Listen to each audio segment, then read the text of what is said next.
Hey everyone, welcome back to Fabian Electrical Services Inc. In today's video, we're diving into some real electrical troubleshooting, testing, and labeling techniques. Whether you're working on a basement install, a 400 amp service, or just learning how to test your outlets with a plug-in tester, you're in the right place. Whether you're a DIY, you're an electrician, or you're an apprentice, it doesn't matter, this one's for you. I'll be showing you step by step how to stay code compliance, how to use my go-to, how I use my go-to electrical tools, and why labeling your panel correctly can save you big time on service calls.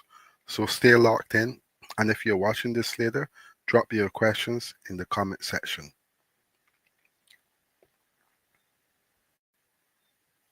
So in today's video, what I'm simply going to be doing is I'm going to be installing an electrical panel.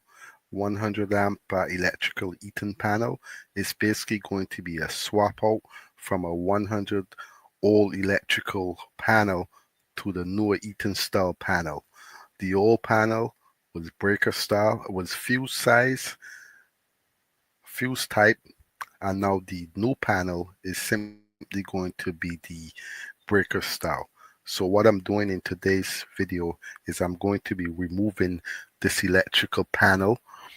Okay, I'm also going to be labeling my panel at the end of the job for my electrical inspection, all staying within my code compliance. I'm also going to be installing the proper electrical breakers when it comes to the